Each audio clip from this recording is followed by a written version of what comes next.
ইরানের supreme leader Ayatollah Khamenei মারা গিয়েছে এবং এই খবর পুরো বিশ্বকে নড়িয়ে দিয়েছে। এবারে কোন দিকে এগোতে পারে এই যুদ্ধ, কি হতে পারে পৃথিবীর ভবিষ্যৎ? আমরা কি তৃতীয় বিশ্বযুদ্ধের খুব কাছেই চলে এসেছি? আয়াতুল্লাহ খামেনি কি সত্যি মারা গিয়েছে, নাকি এটা একটা সাইকোলজিক্যাল ওয়্যার? যদিও ইরানের মিডিয়া, ইরান ইন্টারন্যাশনাল এবং মুসলিম বিশ্বের সবচেয়ে বড় মিডিয়া আল জাজিরা পরিষ্কার জানিয়ে দিয়েছে যে আয়াতুল্লাহ খামেনি মারা গিয়েছে। তাছাড়াও বিবিসি, ফোক্স, সিএনএন এবং নিউ ইয়র্ক টাইমের মতো এত বড় বড় নিউজ চ্যানেলও জানিয়ে দিয়েছে যে ইরানের supreme leader Ayatollah Ali Khamenei মারা গিয়েছে। এবং আমেরিকার প্রেসিডেন্ট ডোনাল্ড ট্রাম্প টুইট করে জানিয়েছে যে তারা বিশ্বের সবচেয়ে জঘন্য লোককে মেরে দিয়েছে। এবং ইসরায়েলের প্রেসিডেন্ট পরিষ্কার জানিয়েছে যে তারা আলী খামেনি সহ ইরানের প্রেসিডেন্ট খামেনির মেয়ে, জামাই এবং তার নাতিকে মেরে দিয়েছে। এবং সেই ফুটেজও তাদের কাছে আছে, যেটা তারা ফিউচারে সেটা রিলিজ করতে পারে। তবে আজ ইরানে যে ঘটনা ঘটেছে সেটা একদিনের ঘটনা নয়, সেটা জানতে গেলে আমাদেরকে পিছিয়ে যেতে হবে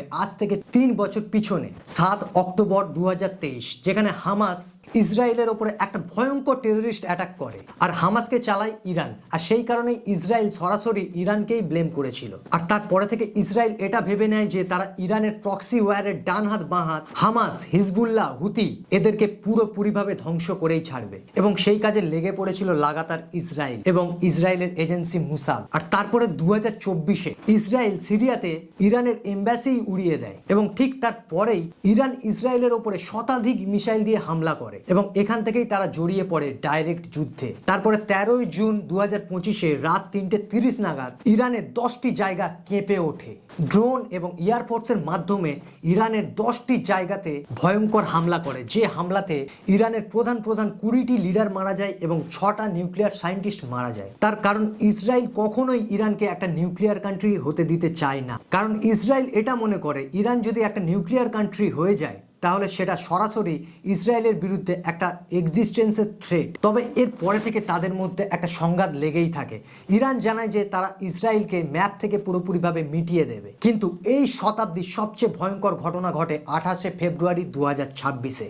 এই দিনে আমেরিকা এবং ইসরায়েলের মিসাইলে কেঁপে ওঠে ইরানের তেহরান সহ প্রধান কয়েকটি শহর, যেখানে অসংখ্য মানুষ প্রাণ হারায়।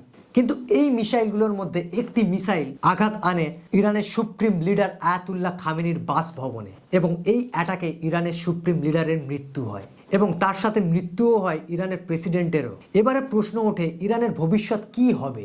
ইরানের প্রেসিডেন্ট থাকলেও ইরানের সেনাবাহিনী, বিচার ব্যবস্থা ও বড় বড় নীতিগত সিদ্ধান্তে শেষ কথা বলে ইরানের সুপ্রিম লিডার। আর যেখানে ইরানের সুপ্রিম লিডারই মারা গিয়েছে, সেখানে ইরানের ভবিষ্যৎ কি হতে পারে?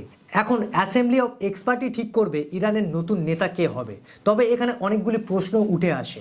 এর কারণে কি দেশের ভিতরে ক্ষমতা নিয়ে লড়াই হবে? যদিও ইরান এখনো পর্যন্ত যুদ্ধ থামায়নি। মধ্যপ্রাচ্যে আমেরিকার যত মিলিটারি বেস আছে প্রত্যেকটা মিলিটারি বেস লক্ষ্য করে ইরান অ্যাটাক করছে। অন্যদিকে আমেরিকা এবং ইসরায়েলও জানিয়েছে তারা এখনো পর্যন্ত অ্যাটাক থামায়নি, তারা এখনো পর্যন্ত যুদ্ধ চালিয়ে যাবে। অন্যদিকে আমেরিকার লক্ষ্য একটাই, তাদের রিজিম চেঞ্জ করা, অর্থাৎ ইসলামিক ইরানকে একটা সেকুলার ডেমোক্রেটিক ইরানে পরিণত করা। তবে এই যুদ্ধ কি শেষ পর্যন্ত একটা তৃতীয় বিশ্বযুদ্ধে পরিণত হবে? ইরান কি পারবে আমেরিকা বা ইসরায়েলের মতো কান্ট্রির সাথে যুদ্ধ চালিয়ে যেতে? যদি এক কথায় বলা যায় তাহলে না, পারবে না। কারণ ইসরায়েলকে বাদ দিয়ে দিলেও শুধুমাত্র আমেরিকা ইরানের থেকে সামরিক দিক থেকে, টেকনোলজির দিক থেকে, এজেন্সির দিক থেকে এবং টাকা পয়সার দিক থেকে ইরানের থেকে অনেক অনেক অনেক বেশি এগিয়ে আছে। শুধুমাত্র ব্যালিস্টিক মিসাইল দিয়ে কোনো যুদ্ধ জেতা যায় না, তাও আবার আমেরিকার মতো কান্ট্রির সাথে। আর আরও একটা বড় কথা, যুদ্ধের জন্য যেটা সবচেয়ে বেশি প্রয়োজন সেটা হলো একটা স্ট্রং লিডারশিপ এবং টাকা পয়সা। ইরান অলরেডি তাদের প্রধান লিডারকে হারিয়ে ফেলেছে এবং প্রধান অনেক লিডারকে আগেই হারিয়ে ফেলেছে। এবারে আসি টাকা পয়সার গল্পে। টাকা পয়সার দিক থেকে আমেরিকার সাথে বিশ্বের কোনো দেশের কোনো কম্প্যারিজন হয় না। আর ইরানের অবস্থা অর্থনৈতিক দিক থেকে আগে থেকেই খুব খারাপ। পৃথিবীর দুর্বল অর্থনীতির মধ্যে একটি হলো ইরান। আর ইরান যে দুটি দেশের সাথে যুদ্ধ করছে সেই দুটি দেশের কাছে নিউক্লিয়ার বম আছে, কিন্তু ইরানের কাছে নেই এখনো পর্যন্ত। তাই ইরান যদি এদের সাথে যুদ্ধ চালিয়ে যেতে চায় তাহলে ইরানের হার নিশ্চিত। তবে ইরানের সাথে যদি ডাইরেক্টলি চায়না এবং রাশিয়া যুক্ত হয়ে যায় তাহলে এটা তৃতীয় বিশ্বযুদ্ধের রূপ নিতে বেশি সময় লাগবে না। আর তৃতীয় বিশ্বযুদ্ধ মানে নিউক্লিয়ার ওয়্যার, আর নিউক্লিয়ার ওয়্যার মানে পুরো বিশ্ব ধ্বংস। যদিও ইরানের সুপ্রিম লিডারের মৃত্যুর খবর ইরানের জনতার কাছে একটা আশীর্বাদের মতো।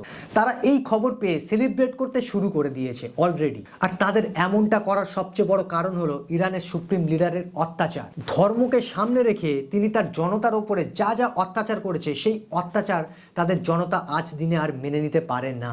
সেই কারণে তাদের জনতা আজ দিনে খুবই খুশিতে আছে, কারণ তাদের supreme leader Ayatollah Ali Khamenei মারা গিয়েছে। যে আয়াতুল্লাহ আলী খামেনি কিছুদিন আগেই গণহত্যা করেছে ইরানের মধ্যে। ইরানে 20,000-এর বেশি মানুষকে হত্যা করেছে। তবে যাই হয়ে যাক না কেন, কোনো দেশের অভ্যন্তরীণ ব্যাপারে অন্য কোনো দেশের নাক গলানো উচিত নয়, যেটা আমেরিকা দিনের পর দিন ধরে করেই চলেছে। আমেরিকা তৃতীয় বিশ্বযুদ্ধ লাগিয়েই ছাড়বে। আপনাদের কি মতামত কমেন্টে জানাতে পারেন।